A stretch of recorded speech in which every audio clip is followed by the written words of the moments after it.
Good time of day, guys. My name is Godzi, and welcome back to another episode of Higurashi When They Cry, Chapter 8 Matsuribayashi.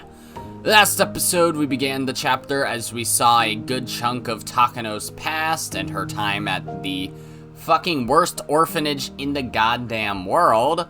Holy shit. That place is mental. It's ridiculous. Okay.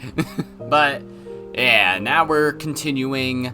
Apparently we're at a hotel, I guess. Yeah. Quick disclaimer before I continue this episode. If I sound a little more echoey than usual, it's because I have the door to my room open. I have to watch my dog because my parents and brother are out of town. So, yeah, dog can't exactly get into my room if the door is shut, so she might visit, she might need me, so I'll have to cut the video sometimes. You never know. But we'll see what happens. Chances are she won't need me. She'll probably just lay down in the living room and sleep. Because she's like that. She's an antisocial dog, which is sad because I love her. But oh well, that's her and I respect her. So yeah, time to read. Hotel employee. Banquet to back end, over. One more speaker, then the toast starts. Are you ready? The staff. This is the back end, we're ready. We can't hear anything from inside, so please give us a cue when the speech is wrapping up. Listen up, 10 bottles of beer per table. Make sure to deliver them to your areas smoothly. Young hotel workers dressed smartly in bow ties pulled bottle after bottle out of the beer cases, preparing for the toast. They waited for their cue to serve the drinks while listening through the intercom. At a normal party, they could put bottles of beer on the table ahead of time, but if there was a lecture before the party, then they couldn't. Guests don't mind sushi going dry due to a long speech, but they don't like seeing their tables get wet with condensation from the bottles of beer. And more than anything, they certainly don't want to drink warm beer. That's why beer has to be served right before a toast. However, there's always a speech before a toast, and usually a long one. Especially at a big party like this, there are lots of guests that give speeches, so it's extremely difficult to know when to serve. For that reason, the bottles end up sitting outside by the banquet room, and people end up drinking warm beer anyway. There were several dozen tables with white tablecloths on them in the banquet room. Approximately 8 people were sitting at each table, so there were at least a few hundred people in the room. The banquet room was filled with excitement. There were many plates with many different kinds of food on each table. A sushi platter, a sashimi platter, a fruit platter. Also along the wall, there were cooks ready to serve fresh sashimi. All the guests appeared to be well-mannered gentlemen, and were clearly notable people in various different fields. The huge and beautiful chandelier above them clearly indicated that this hotel held a status good enough for these famous people. An elderly gentleman was giving a lengthy speech on the stage before making a toast. Usually people don't like such long speeches, especially if it's before a toast. But the guests occasionally shouted, "Yes, yes!" and sometimes gave him loud applause, filling the room with their fervor. Well, maybe fervor was a pleasant way to put it. It was probably more accurate to say their excitement was bizarre. Which country would actually teach people not to show respect towards their own flag? I thought we were in Japan, but hold on. Isn't America unique in how it's one of the only countries that uses their flag actually as a symbol of the country itself and not just one that everyone can use instead of one that's more just for government buildings? I mean, okay. There are no others! It's happening only in Japan! That's right, that's right! It's forcing people to respect their national flag and is forcing people to respect their national flag and anthem an obstruction of their freedom? Yes. It actually is. Okay. That's a foolish idea! Listen, love for one's national flag and anthem comes naturally to all. To know ourselves, to know our culture, to understand our history and our country itself. Those are the things that make you realize that you are a Japanese citizen. that make you understand the part you play as a citizen of this country. And the feeling you get from that is love towards your own country. However, those anti-Japan teachers are proclaiming that it's militaristic brainwashing. They're right. Those stupid claims are wrong. What are those people doing anyway? They're teaching our children to hate being Japanese. Dude, this is the same shit. Oh my fucking god, am I watching Newsmax? What's going on? They're the ones brainwashing them with this self-destructive education. We need to start a patriotic education. I swear to God. They're teaching our children that Japan should be ashamed of itself, and they should be ashamed of being Japanese. Forget who you are, and deny your country. That's what they're teaching them. These innocent children listen and believe such nonsense. Of course they do. They go to school to learn things, right? If their teachers teach them that, of course the children believe it. Can you believe such corruption exists? We must do something about this country's education now, no matter what it takes! Wow. This aged incredibly fucking well, but also incredibly poorly. Because I'm not talking about Japan here, I'm talking about the United fucking States. I hate this place, get me out. The sound of applause filled the banquet room. All the gentlemen agreed, and expressed that they felt the same way by cheering him on. After that, a gentleman wearing a cloth sash approached the stage. The hall welcomed him onto the stage with another round of thunderous applause.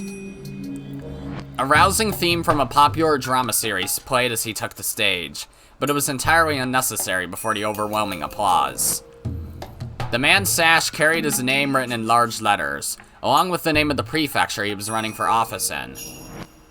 Let me introduce you to a patriot, XXX-Kun. This man has served the former governor as his right-hand man as director of the office of the governor for many years, supporting the prefecture's government for a long time.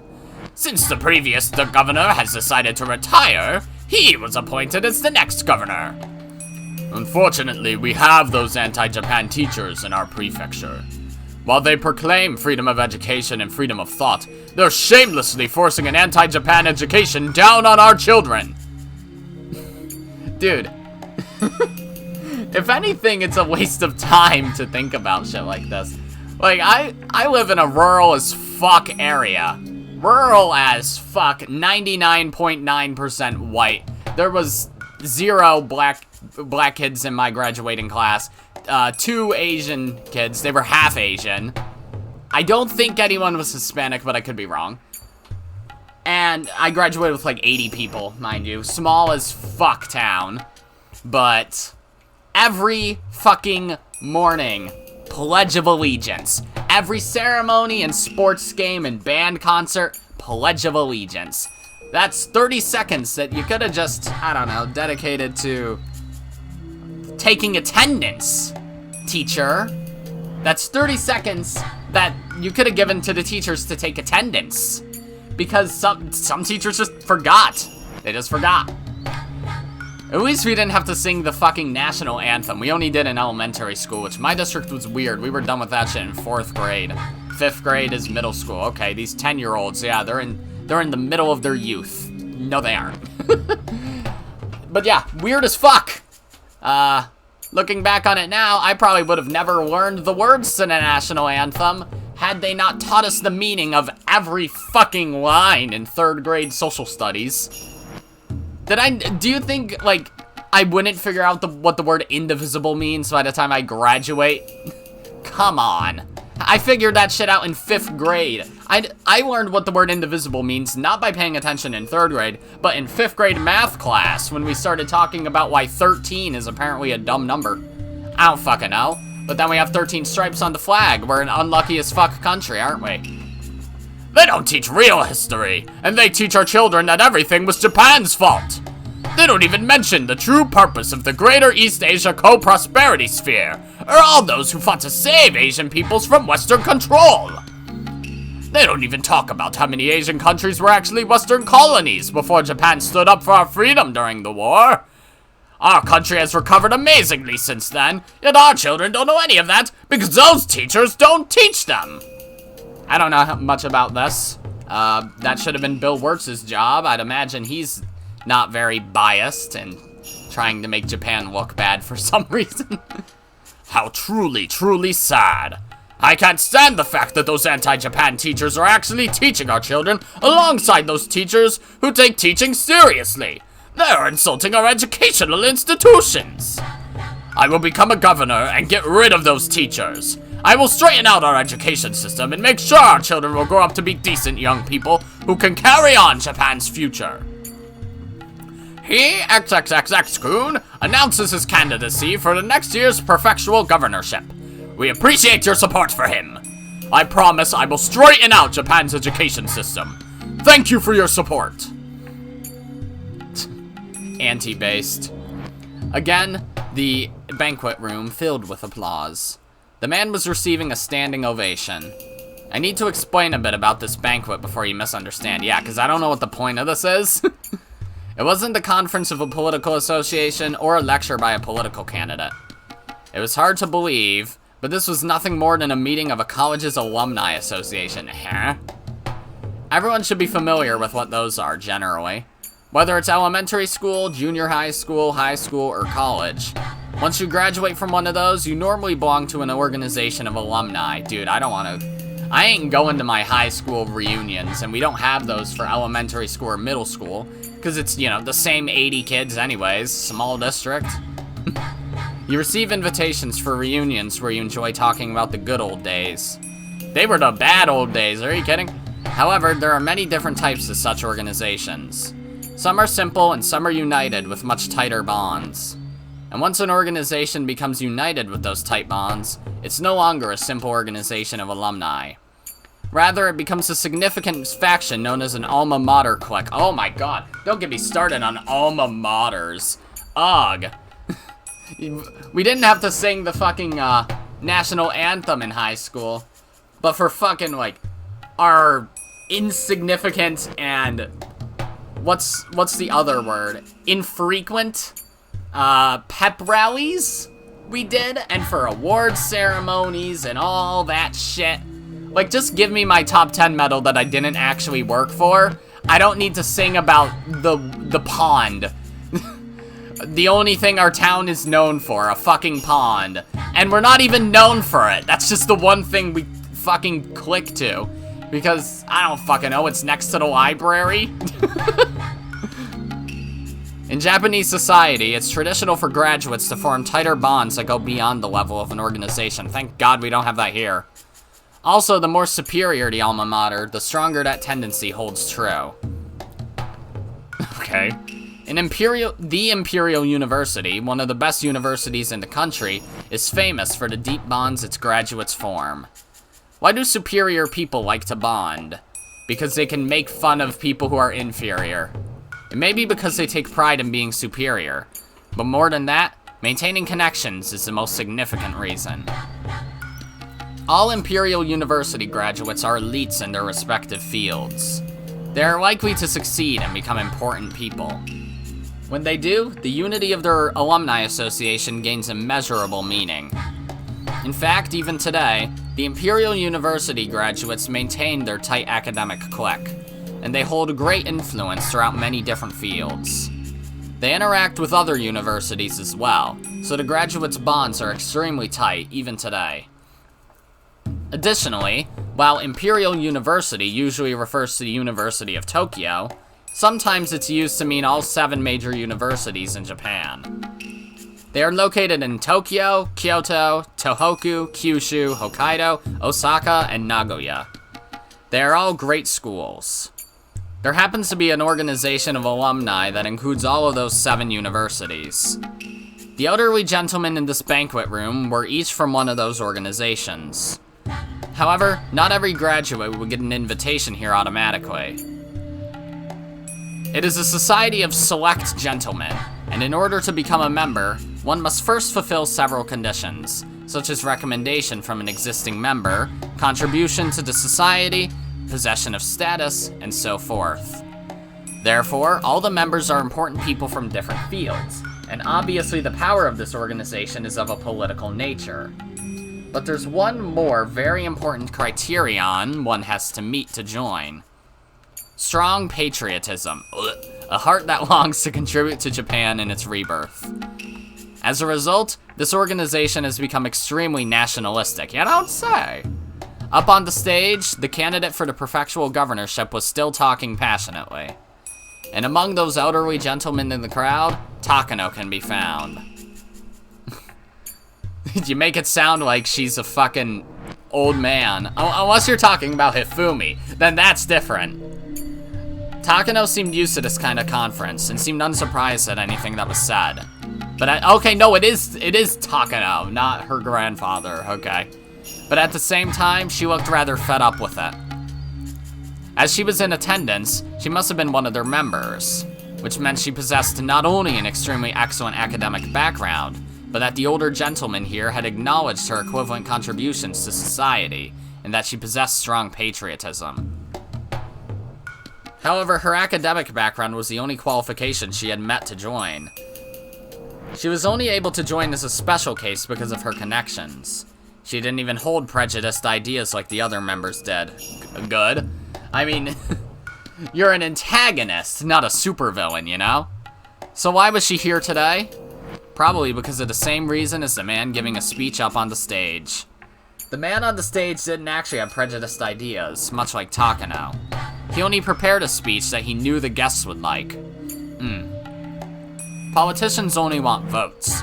Each and every person has a vote, but appealing to each one of them takes too long. So the most efficient way is to appeal to organizations with a unified idea and a unified will. In other words, this man was giving this speech so he can garner support from those powerful people. The elderly gentlemen in the banquet room will then do their best to support him, since he appears to share their ideals. They can offer many different kinds of expediency, support, and assistance. To an outrageous degree, I might add.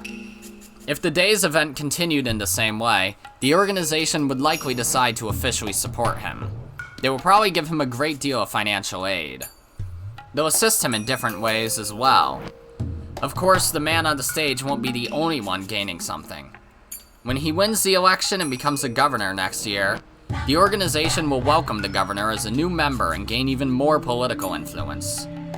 And eventually, the organization will become so powerful that nobody can ignore it. Those of you reading this right now probably get the sense that they're no mere alumni association. You'd be absolutely right. After reaching this level, they were a fine syndicate. No, they would be a secret society if the group wasn't so open about its activities.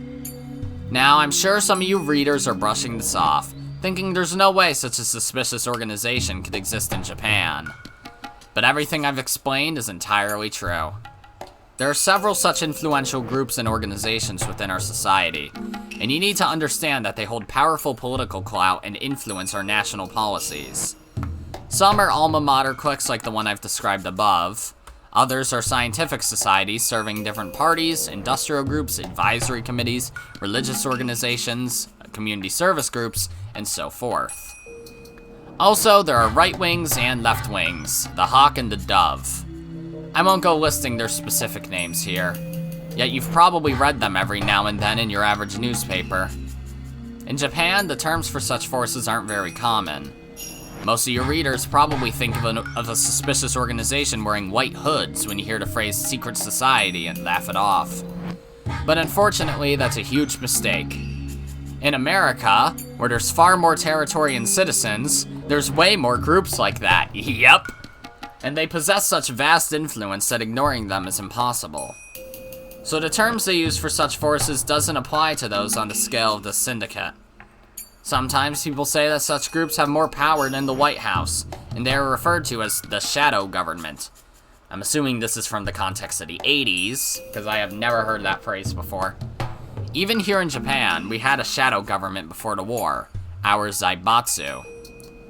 After we lost the war, the GHQ dismantled those blocks? B-L-O-C-S? Okay.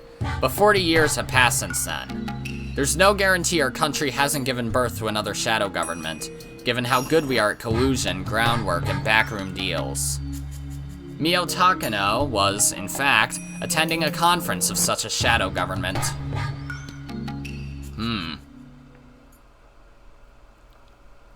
Okay. And we are no longer there. Cool. It might appear to be a guest house at a huge golf course. There were no golfers in sight, but by appearances, that must be it. But appearances can be deceiving. This wasn't a golf course, but a huge backyard. The guest house was, in fact, a very stylish mansion. Normal people would be surprised to learn that this was a private residence. Jesus. Where are we? Kinzo! The interior of the building was as lavish as the exterior. There were beautiful carpets, good job, carpets on every floor.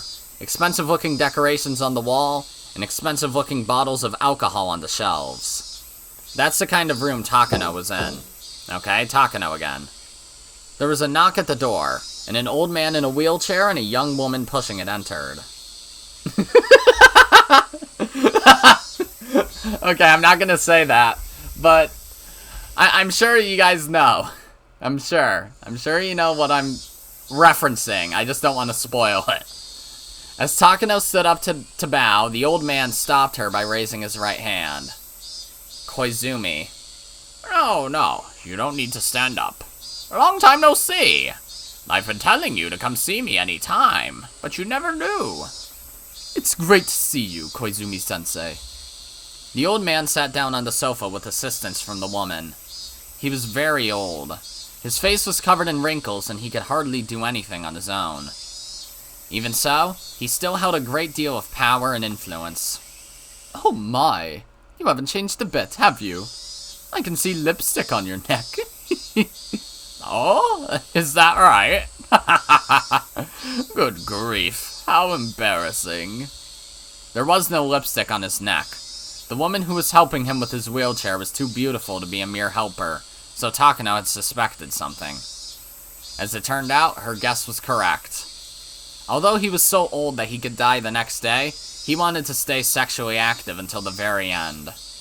Even the Grim Reaper would think that's just absurd. Mio-chan, you've become quite beautiful yourself. You're not a little girl anymore, eh? Oh, stop. If you really think that way, why did you try to touch my bottom, What have you got to lose from an old guy like me touching your butt? I'm sure you have plenty of chances to touch a softer butt, don't you? Alright, great. Takano and the old man enjoyed a tasteless conversation. No shit. They had clearly known each other a long time and were very close. The young woman came back in to serve tea. After she left, the old man started to speak. Anyway, I'm so proud of you, Mio-chan. I'm sure your grandfather in heaven is proud of you too. I hope so. But I'm not even close to approaching the level of my grandfather's great work. Takano-kun was unlucky in many different ways. The era he lived in. If he lived in a different era, I'm sure he would have finished his research. But he lived in that era, and ironically, that was why he noticed the existence of the Hinamizawa syndrome. The world today is in the nuclear era. With America and the Soviet Union glaring at each other over mounds of nuclear stockpiles, it takes nukes to have authority as a major power. Yet we forever abandoned our nukes thanks to our 3 anti-nuclear principles. Duke, tell more? I will send an email to my representative. He won't listen. In this age, we are now a nation without nukes. How deplorable. What? You think that's a bad thing? Who's on a fucking four-wheeler going down the road? Get lost. In the middle of the 20th century, despite rising tensions between East and West, there was a temporary peace known as the Cold War brought about... I'm sorry, I know why you say temporary peace, but come on. Brought by a balance of nuclear weapons pointed at one another. Permanent memberships in the United Nations were monopolized by nations with nuclear arms. They secured their predominance with nuclear weapons, bound the world with nuclear non-proliferation treaties, eternally banning non-nuclear nations from the world stage. For Japan to become a nation that can compete with the world, it must develop nuclear arms, or something as powerful. That's what some people believed, at least. Realistically, Japan will never arm itself with nuclear weapons. I know. The citizens wouldn't accept it. Even if the government ignored their opinions and armed itself with nuclear weapons, it wouldn't work.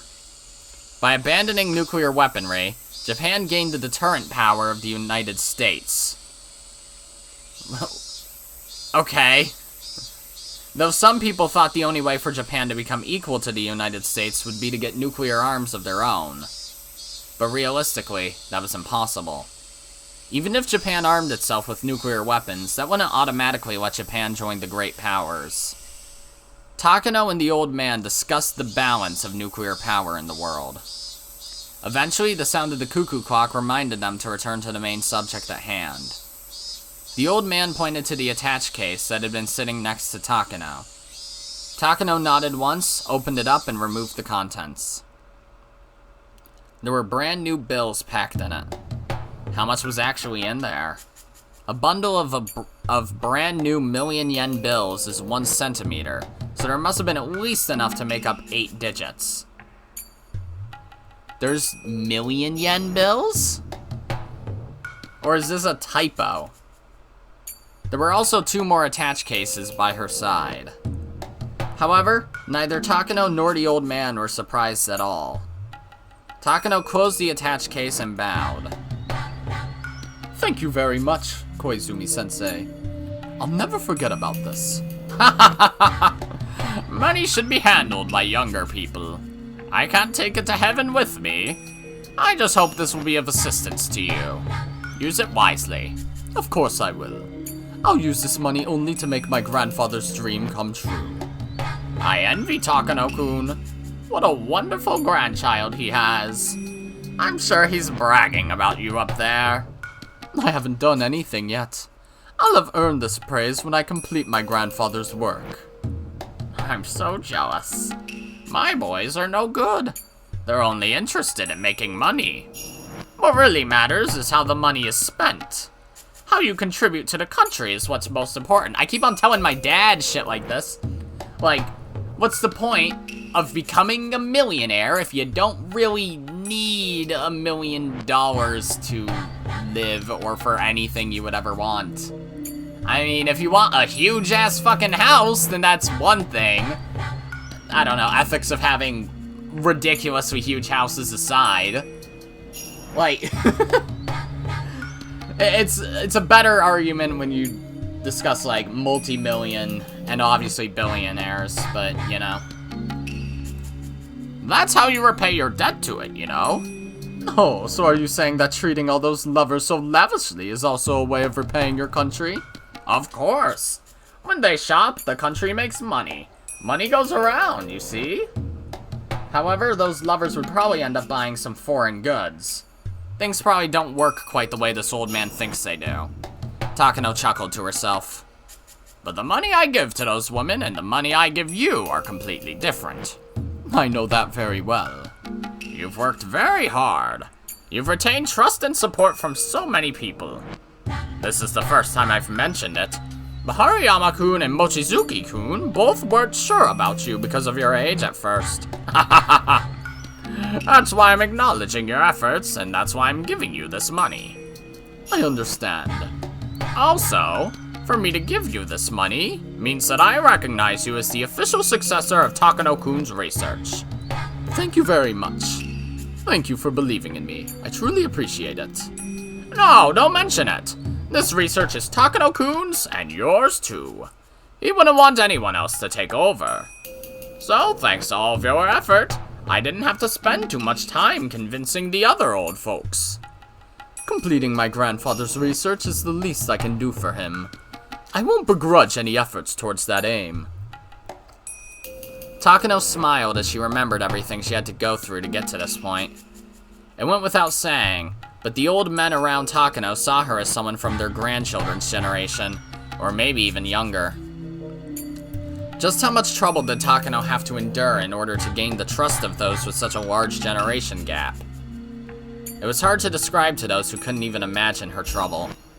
But Takano earned it. She gathered allies, drove away enemies, garnered support, and forced them to recognize her. She spent a long time establishing trust and rising to a status that the old men would welcome, which was all the more reason this meeting was a reward for her many days of hardship. Now that she officially had a powerful influence backing her, she could spread her wings and see the completion of her grandfather's unfinished research. Well, now that you're officially continuing Takano-kun's research, there's something I need to tell you, Mio-chan. What is it? I'm listening.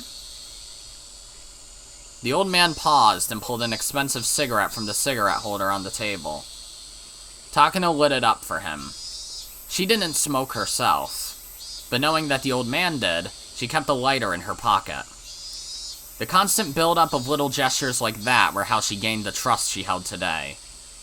Takano-kun noticed the Hinamizawa syndrome in Manchuria, not Japan. Yes. According to my grandfather's journal, around 1940, he learned that many soldiers sent from Hinamizawa to the Kwantung Army expressed terminal symptoms, which led him to surmise that an unknown infectious parasite dwelled in Hinamizawa. Is that in Russia? I imagine... No, it wouldn't... No, well, it could have been. World War II, yeah, Russia was one of the Allied powers, so Japan would have been against it, right? I guess. Under the harsh conditions of war, people sometimes lost their mind. I know it was the USSR back then, but still. In those conditions, those who were sent to a far-off battlefield from Hinamizawa spent their days under duress, and occasionally they exhibited terminal symptoms, hallucinated, and caused twisted incidents. Yet that all occurred in the extensive chaos of the battlefield. Every incident was handled separately, and no one suspected there was an underlying cause. At the time, Takano-kun was working as a military physician in the Kwantung Army. He was researching the prevention of different infectious diseases. And one day, he noticed that several incidents of deranged behavior were occurring among soldiers from the same hometown. He hypothesized that these symptoms were unique to those from Hinamizawa and began his own personal research. He hired soldiers from Hinamizawa as workers in his research center and studied them there. Then he learned of the unique Hinamizawa faith in Oyashiro-sama, and he was convinced that he found an infectious parasite with unique properties. Some may wonder how he could be so certain that these symptoms were caused by unusual parasites. At the beginning of the 20th century, German doctors proved that some unknown diseases were caused by bacteria and parasites. At the time, it wasn't too far of a jump to assume that unknown pathogens could be behind unknown diseases. For instance, in modern times, it's been revealed that beriberi is caused by vitamin B1 deficiency. But at the start of the 20th century, many loudly proclaimed that it was the work of an unidentified pathogen. Yes. My grandfather predicted that his research would be valuable to the army. So he asked for a budget and they just laughed at him.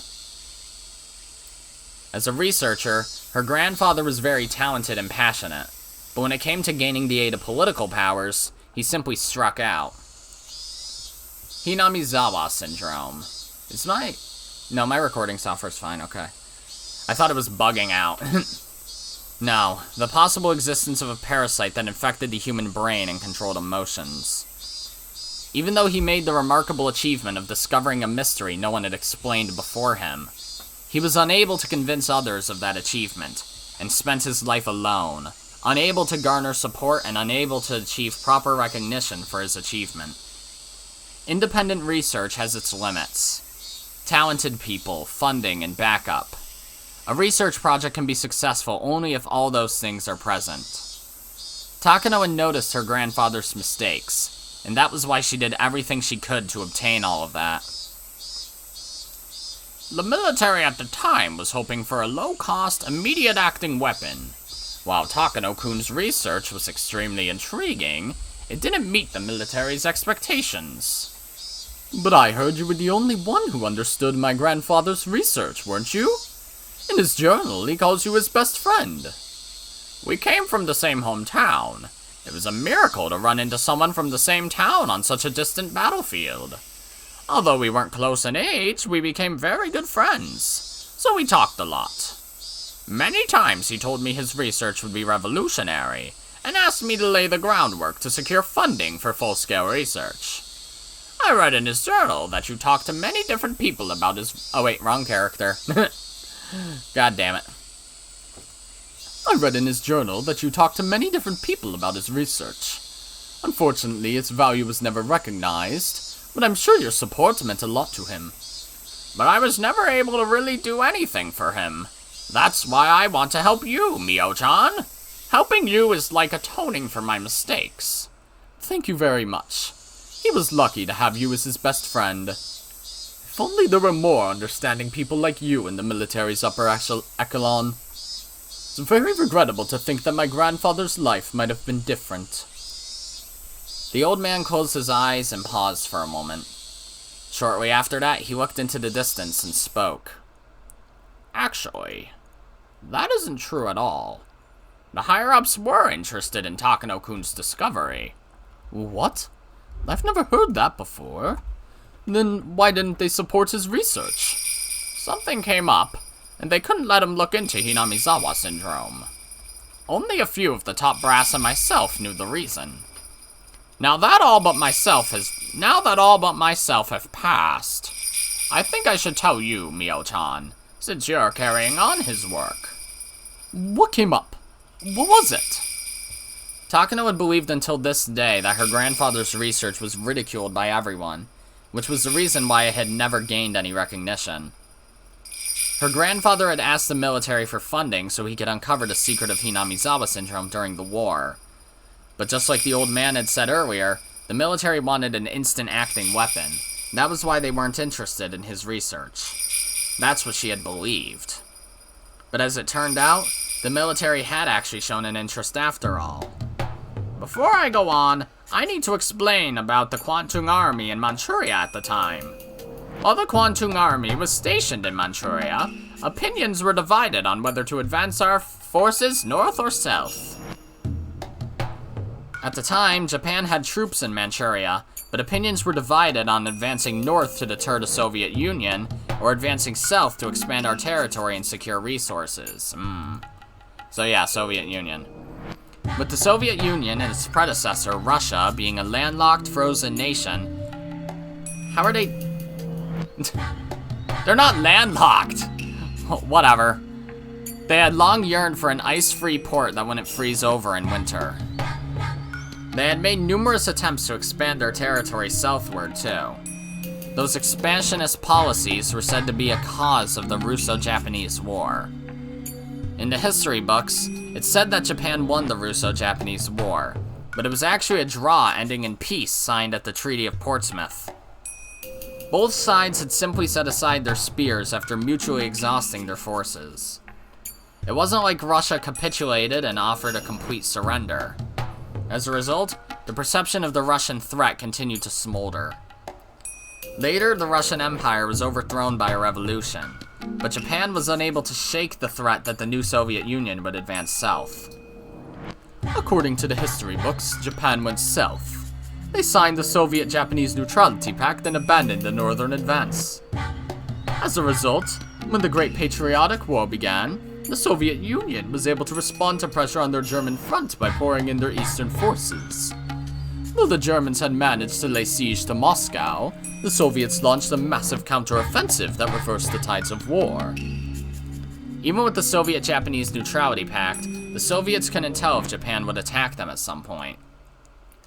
Because of that threat, the Soviets had to leave some forces in the Far East, and they weren't able to devote enough troops to the German front. For starters, the Soviets had forged the Germany-Soviet Non-Aggression Pact too. Yet Germany broke the treaty and attacked the Soviet Union. To make matters worse, Japan and Germany had forged a military alliance. With all those factors in play, the Soviets naturally couldn't trust Japan to uphold their neutrality pact. Ironically, the Soviet Union was the one who broke the pact, but I won't go into that now. Exactly. Hitler signed the Tripartite Pact because he expected Japan to keep the Soviets' other front in check. but ultimately Japan abandoned the north. With the superior German offensive, many supported the idea of waiting and watching it play out. They believed that even if we did advance north, it would be after Germany conquered Moscow.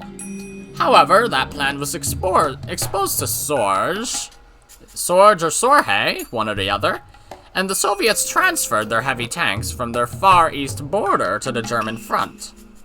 That secured Germany's defeat at Moscow, and the Germans began seeing a string of defeats starting with the Battle of Kursk. It was a turning point in history, huh? During the Cold War, the Soviet Union was recognized as a global power, but at least in 1940, the Kwantung Army didn't think it was a particular threat.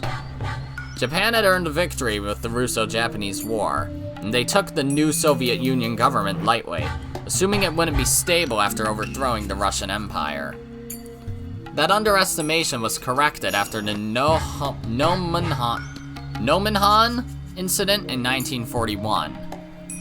After several fierce short-term battles with the Soviet Union's advanced mechanized corps that led to great losses, the Kwantung Army realized they shouldn't fight the Soviets, and that inclined Japan toward the Soviet-Japanese Neutrality Pact. But at the very least, until the Nomonhan incident, the Kwantung Army was strongly conscious of the Soviets and divided on advancing north or south.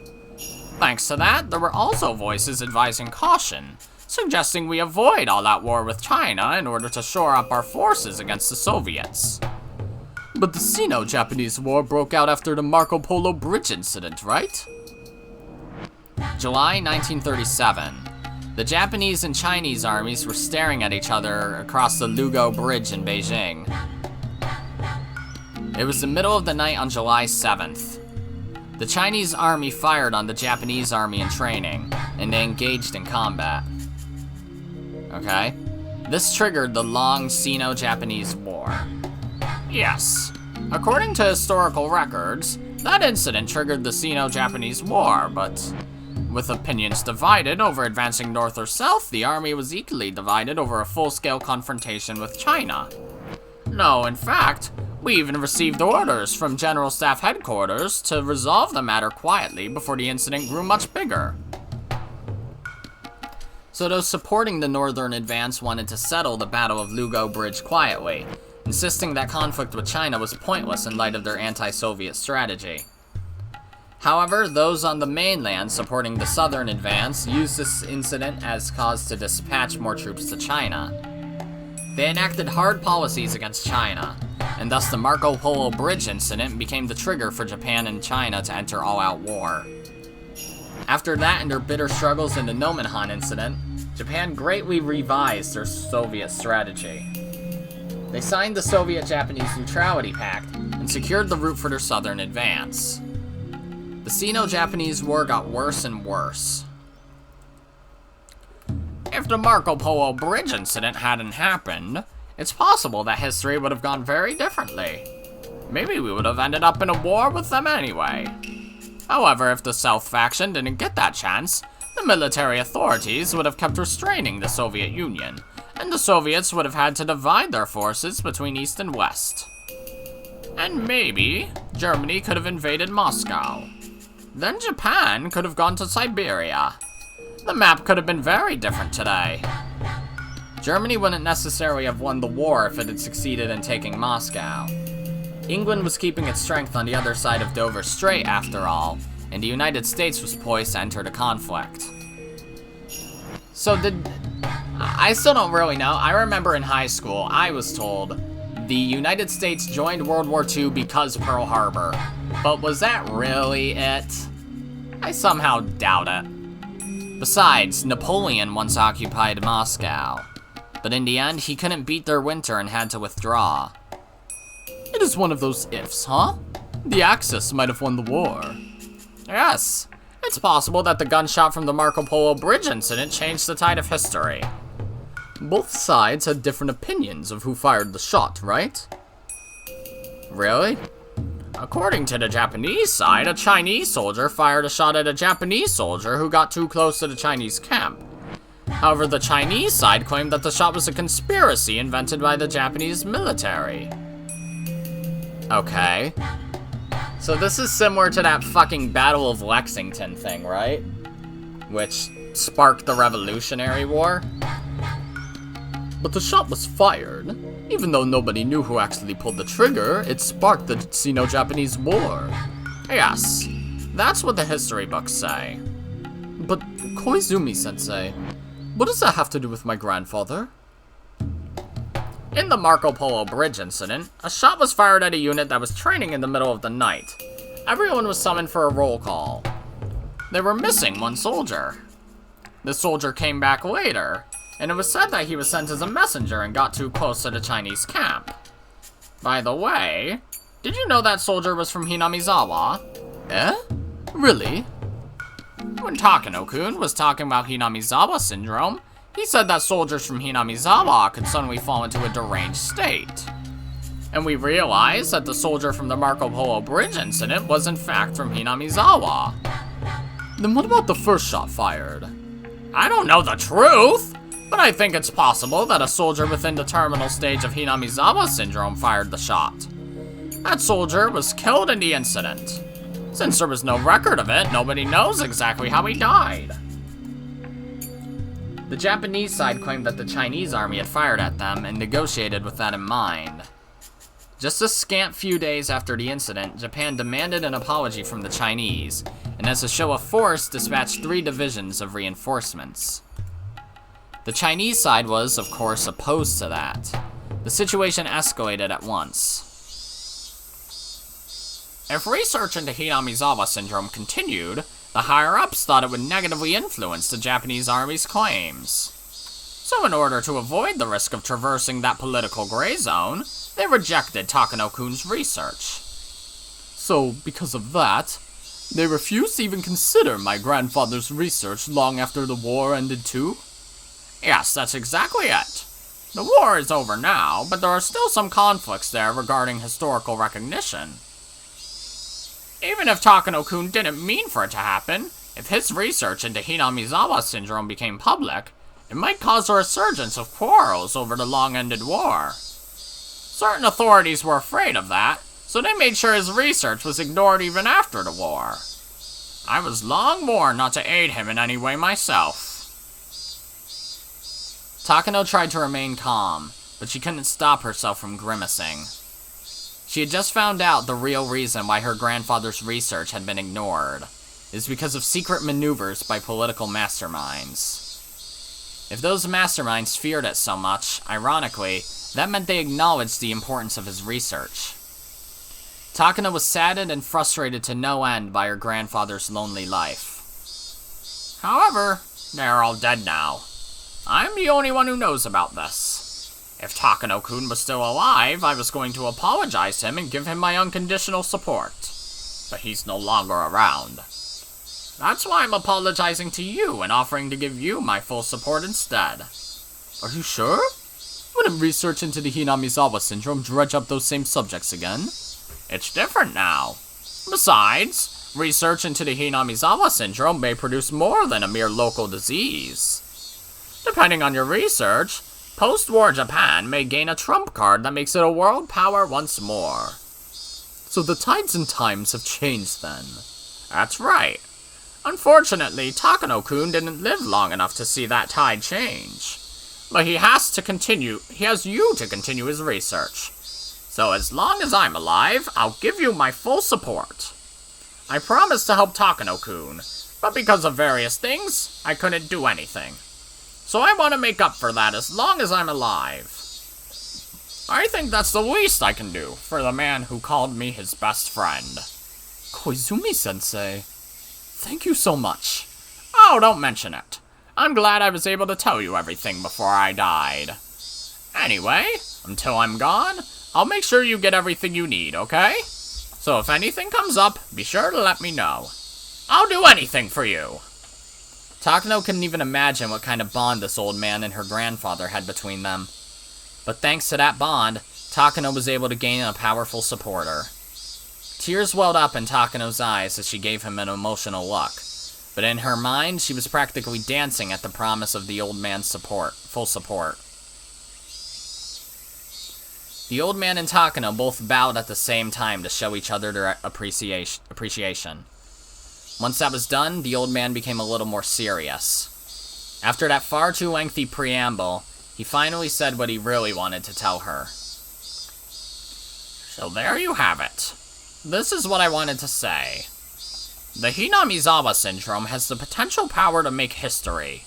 It may even twist the fate of our country. So keep that in mind, and be careful with your research.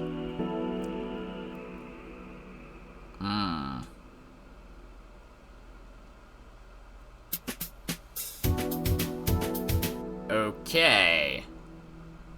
After the proprietor finished serving the food, she bowed and left. The room was very tastefully put together, reminding them of a tea ceremony room. While it was sparsely decorated, quite a bit of money had obviously gone into it. This was a very famous Japanese restaurant, where many high-up officials and other important people held secret meetings. Takano was there, accompanied by about 5 gentlemen. She was sitting slightly further away from the men. They were clearly in a much more important position than she was. One of the men, wearing an expensive double-breasted suit, told Takano not to be so nervous. Please relax, Takano-san. What we read is very interesting to us. I can't believe this research was just sitting there for dozens of years. It is surprising. I thought most of the research on BC weapons the Japanese military conducted during the war failed to bear fruit.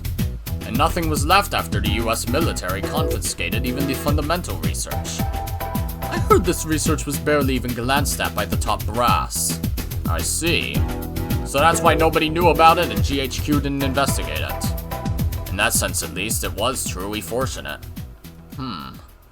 Interesting that Dr. Takano's research would be succeeded by a different Takano-san. I suppose that's fate. It's like the deceased is using your body to complete his life's work. Maybe that's true. I feel a mysterious connection to him too. Takano adored Takano Hifumi and called him grandfather, but she hadn't revealed that relationship to others. She realized it wouldn't be beneficial for people to think she was involving personal feelings in her continuing Dr. Takano's research. So publicly, she once had exchanges with Takano Hifumi, and after his death discovered his research documents with his remains, and chose to carry it on. At least that's how the story went. Well then, what do you think? The defense agency was very interested. According to Nakagawa-kun, the defense agency's Technical Research and Development Institute showed great interest. They offered to sponsor the research, too. Oh, that's wonderful! Congratulations, Takano-san! Thank you very much. Here's what they said. There's a research council for next-generation deterrence being led by experts from several different ministries. One of those is called the Alphabet Project. Have you heard of it, Takano-san? There was no way she would know about something like that. But it was very possible for these nationalists to conduct something dangerous without citizens knowing about it. Society forms something like a web made of connections between people. People hold hands with other people who share the same ideas, and end up knitting a net. Of course, some nets are well known, but there are some secret ones too. So there was no way of guessing just how the men at this meeting were connected. A society involving research into deterrent weapons for the next generation. The Alphabet Project. With those words, it was possible to imagine what that might entail. Deterrent weapons. That usually refers to nuclear technology. Weapons are normally used to destroy enemies. However, the general idea of deterrent weapons is very different. The assumption is that they won't actually be used against anyone. Nuclear weapons are largely used as a threat to prevent enemy invasion. Both the US and Soviets possess large stockpiles of nuclear arms, keeping each other in check. But they will never actually use them.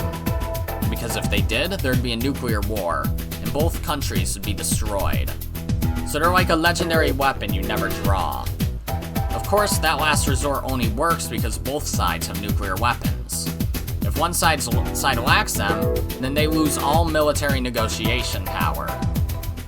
In other words, nations without nukes are powerless before nuclear-armed states. That can't be true. Japan abandoned nukes and it still functions as a nation today. Or so some people may be thinking, but they're wrong. Japan abandoned nukes, but lies under the nuclear umbrella by allying itself with America. That means the nation functions thanks to America's nukes. However, that also means we must resign ourselves to forever being a vassal of America.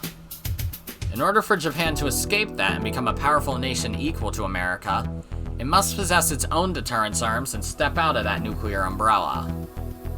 That society must have been put together by experts who believed in that ideal. Given that, even the name Alphabet Project makes sense. Nuclear weapons are weapons of mass destruction. However, weapons of mass destruction aren't always nuclear. They also include biological weapons and chemical weapons. Atomic, biological, chemical. The initials of these three words make up ABC. That's why weapons of mass destruction are sometimes called ABC weapons. I won't go into weapons of mass destruction that don't belong to those three categories. ABC, alphabet. In other words, Alphabet Project must be a code for research into weapons of mass destruction. As it happened, this guess of Takano's was correct. By rights, Japan should possess nuclear arms. We established ourselves as a peace-loving nation after the war, and after our vast international contributions, we've been recognized as a permanent member of the UN. Yet until we possess nuclear arms, we won't be recognized as a proper nation. That is the long-held desire of post-war Japan. Exactly. However, realistically, thanks to the Nuclear Non-Proliferation Treaty, the major nations hold a monopoly on nukes. Worse, our domestic public opinion is growing allergic to nukes, so foreign and domestic pressures make implementing them impossible. Biological and chemical weapons are sometimes known as the poor man's nuke. Small countries that can't own nuclear weapons have already started research into that kind of weaponry. Takano-san, please don't misunderstand us, okay? The purpose of our research isn't to obtain a biological weapon. Instead, our goal is to prevent such weapons from coming into Japan from other countries. So this is research into self-defense. I want you to understand that. Yes, I'm aware of that. Takano hated this Japanese tendency to make excuses, but she didn't let it show on her face. No matter what they said, they already saw the value in using this research toward biological weaponry. However, in truth, that was just an excuse as well. If they actually wanted to research biological weapons, then it would be much faster to research diseases like smallpox and anthrax instead of an unidentified disease like Hinamizawa syndrome.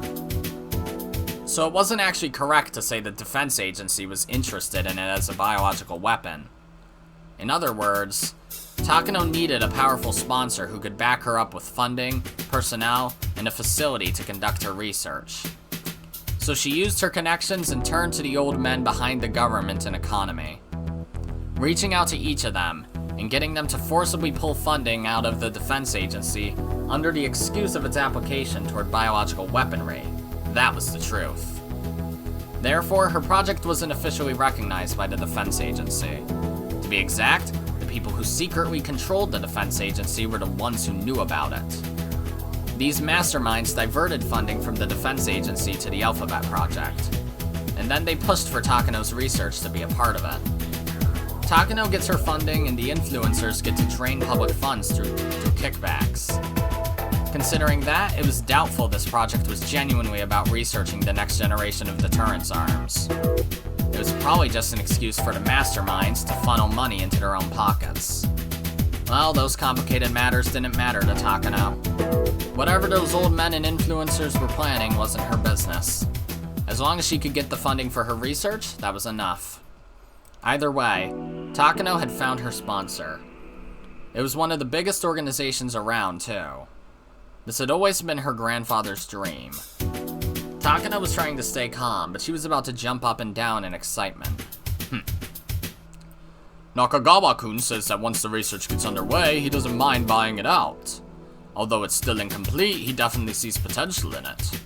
You're absolutely right. This research is only halfway complete. Sufficient funding, facilities, and personnel will be indispensable. About that, here's where the negotiations start.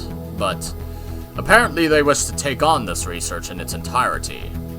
I feel bad saying this, but they think the burden is too much for you to bear alone. Hearing that put quite the damper on Takano's ecstasy. I'm not trying to make money off of this.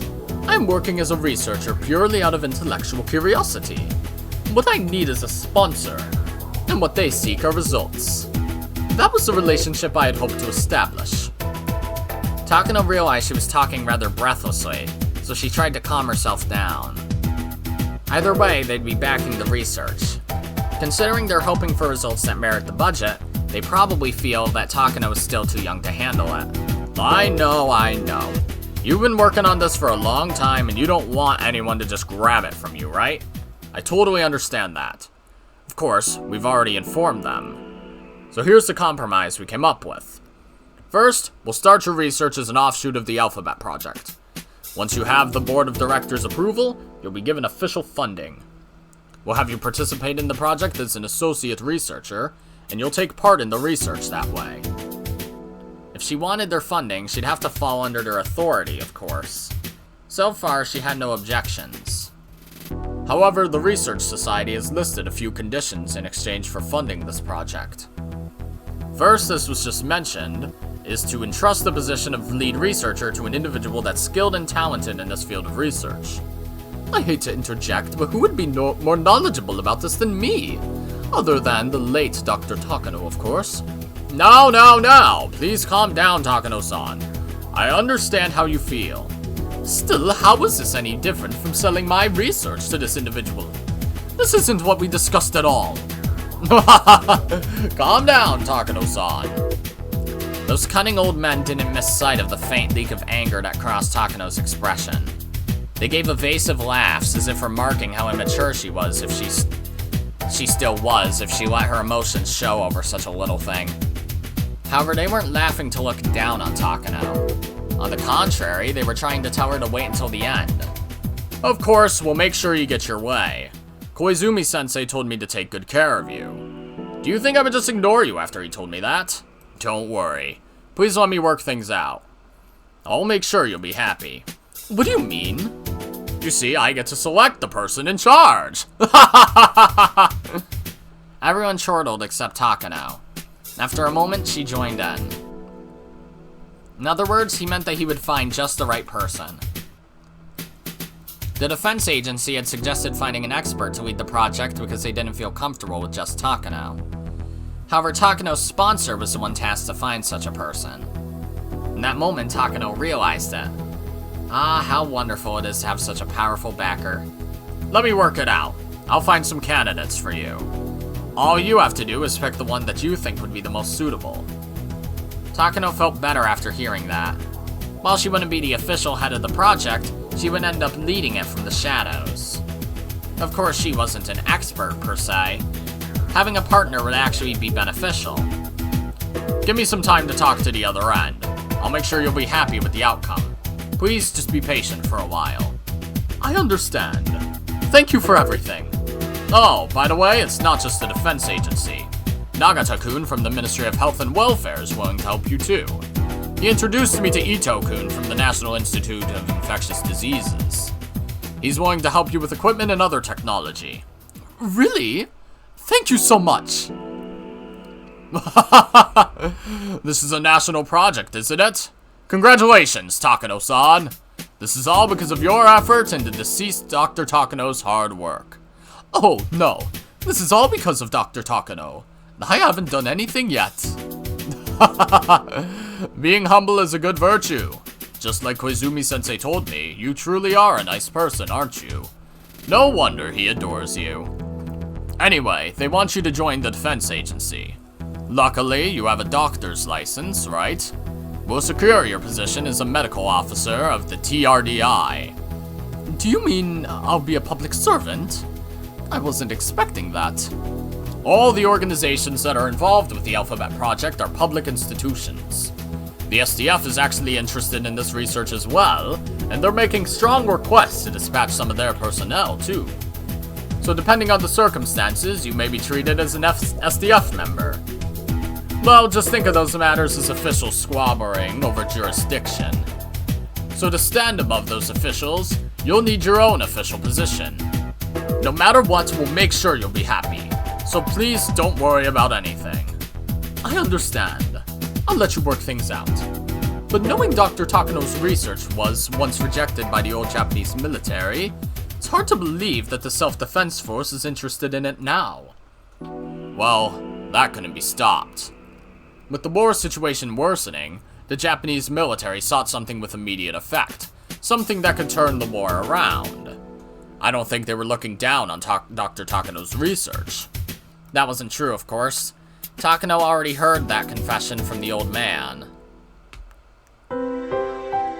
She exhaled. I can't say that word sometimes. She exhaled. To her, it was like the meeting in front of her was happening somewhere far away. She had longed for this day to come and worked so hard to reach it. Finally, her grandfather and his research were attaining recognition. This was the day she had dreamed of. So she was frightened just imagining that it might be an actual dream.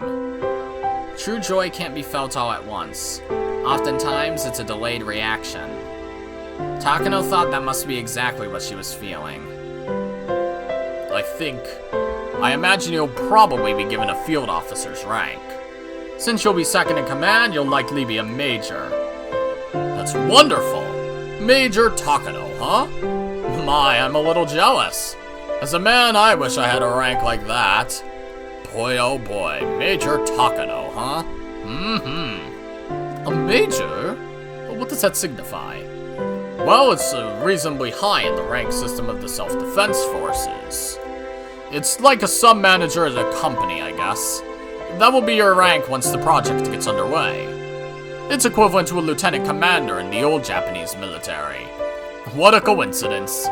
Dr. Takano was also lieutenant commander in the old military. Takano remembered suddenly. They were right. Her grandfather had been a lieutenant commander in the Japanese military. Everything she had done until today was so she could continue her grandfather's research.